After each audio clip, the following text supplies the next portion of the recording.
చూద్దాం. విజయనగరం జిల్లాలో గతేడాదితో పోల్చితే ఈ ఏడాది నేరాలు తగ్గాయని ఎస్పీ దామోదర్ పేర్కొన్నారు. జిల్లాలో జరిగిన వార్షిక నేరాల సమీక్షా సమావేశానికి ఆయన హాజరయ్యి వార్షిక నేర నివేదిక 2025ను విడుదల చేశారు. జిల్లాను గంజాయి రహితంగా మార్చేందుకు అన్ని శాఖలు సమన్వయంతో పనిచేయాలని జిల్లా ఎస్పీ దామోదర్ కలెక్టర్ రామ్ సుందర్ పిలుపునిచ్చారు.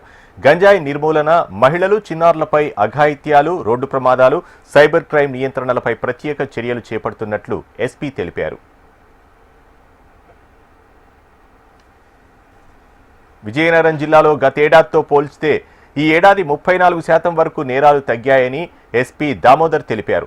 వివిధ నేరాలకు పాల్పడుతున్న 473 మందిపై రౌడీ షీట్స్ ఓపెన్ చేసినట్లు వివరించారు. గంజాయి, మాదక ద్రవ్యాలకు దూరంగా ఉండాలని యువతను చైతన్యపరిచేందుకు కళాశాలలు, పాఠశాలల్లో అవగాహన కార్యక్రమాలు చేపట్టామన్నారు. హత్యాయత్నం, కిడ్నాపింగ్, కొట్లాట కేసులు గతేడాది కంటే తగ్గుముఖం పట్టాయన్నారు. మహిళలపై జరిగిన అఘాయిత్యాలు, వరకట్నం, హత్య కేసులు, ఆత్మహత్యకు ప్రేరేపించే కేసులు, మానభంగం కేసులు, మహిళల గౌరవానికి భంగం కలిగించినటువంటి నేరాలు గతేడాది కంటే 2025లో 14% పెరిగాయన్నారు. పోక్సో కేసుల్లో గతేడాది కంటే ఈ ఏడాది స్వల్పంగా 2% తగ్గాయన్నారు. ట్రాఫిక్ నిబంధనలు పాటించని 65,000 మందికి ఈ చలానాలు విధించామని అన్నారు. మనం క్రైమ్ తీసుకుంటే దాదాపు 2024తో పోలిస్తే 35% ఆఫ్ క్రైమ్ మనం తగ్గించుకోగలిగాం. దీనికి ఎన్నో విధాలుగా అంటే అవేర్నెస్ క్రియేట్ చేయటం, అలాగే ప్రివెంటివ్ మెజర్స్ తీసుకోవడం వల్ల, డిఫరెంట్ వింగ్స్తో కోఆర్డినేట్ చేసుకొని మన ఉద్యోగం చేయడం వల్ల పోలీసు యంత్రాంగం 35% ఆల్మోస్ట్ మన క్రైమ్ రిడక్షన్ జరిగింది. దీంట్లో ముఖ్యంగా బాడీలీ ఆఫెన్సెస్ అంటే గొడవలు, కొట్లాట్లు ఇలాంటి వాటిల్లో 2%, అలాగే ప్రాపర్టీ ఆఫెన్సెస్లో ఆల్మోస్ట్ 25% మనం రిడక్ట్ చేసుకోగలిగాం. కానీ క్రైమ్ అగైన్స్ట్ ఉమెన్ అలాగే NDPS యాక్ట్లో కొంత క్రైమ్ ఒక 2% పెరిగింది.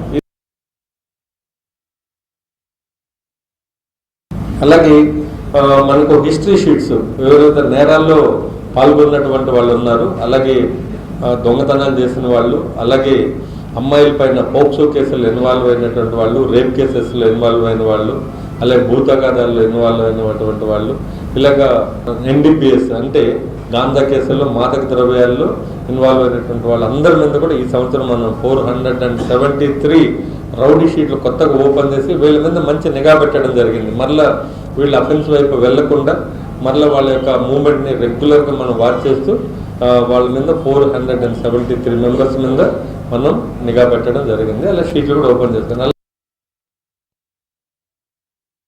అలాగే గంజాయి రవాణాలో కింగ్ పిన్ గా వ్యవహరిస్తున్న పఠాన్ బాషా అనే వ్యక్తిని నిర్బంధించి విశాఖపట్నం కేంద్ర కారాగారానికి తరలించామన్నారు. భోగాపురం, రామచంద్రపురం మండలాల్లో జరిగిన లాభాపేక్ష హత్య కేసులను పోలీసులు ఛేదించి నిందితులను అరెస్టు చేశామన్నారు. నేరస్తుల నుంచి 21 గ్రాముల బంగారు వస్తువులు, 106 గ్రాముల వెండి వస్తువులను రికవరీ చేశామని తెలిపారు. వ్యవసాయ, ఉద్యానవన శాఖలు జిల్లాలో ఎక్కడా గంజాయి సాగు లేకుండా చూడాలని ఆదేశించారు.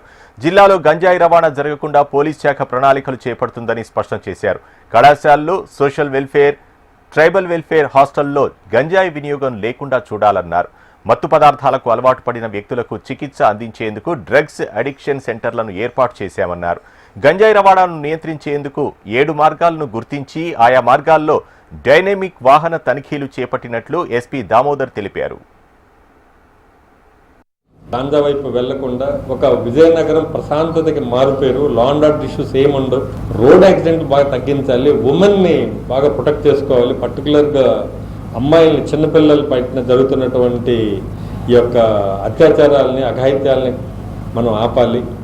ఈ 4-5 అంశాల పైన అలాగే మంచి అవకాశాలు రావాలి యూత్కి, వాళ్ళు ఎటువైపు వెళ్లకుండా, అలాగే ప్రాపర్టీ అఫెన్సెస్ జరగకుండా ఒక ఎడ్యుకేటివ్గా ప్రజలకి ఒక అవగాహన కల్పిస్తూ, అలాగే లా అండ్ ఆర్డర్ ఇష్యూస్ లేకుండా ఒక అవగాహన కార్యక్రమాలు స్కూల్ దగ్గర నుంచి కాలనీస్ దగ్గర అందరూ కూడా అవేర్నెస్ క్రియేట్ చేస్తూ, కేసులు జరిగితే ఎటువంటి ప్రాబ్లమ్స్లో వాళ్ళు పడాల్సి వస్తుంది, భవిష్యత్తు ఏ విధంగా వాళ్ళకి ఇబ్బందిలో ఉంటుంది కేసుల వల్ల అనేసి అవేర్నెస్ క్రియేట్ చేస్తూ, ఈ నేరాలు జరగకుండానే అవేర్నెస్ ద్వారానే మెయిన్ ముఖ్యంగా మనం ముందుకు వెళ్ళాలి. అన్ని డిపార్ట్మెంట్లు కోఆర్డినేట్ చేసుకొని ముందుకు వెళ్ళాలనేసి మేము ఒక యాక్షన్ ప్లాన్ను తయారు చేసుకున్నాం. దాని ప్రకారం అందరితో కోఆర్డినేట్ చేసుకుంటాం, అన్ని కంట్రోల్ చేసే విధంగా ముందు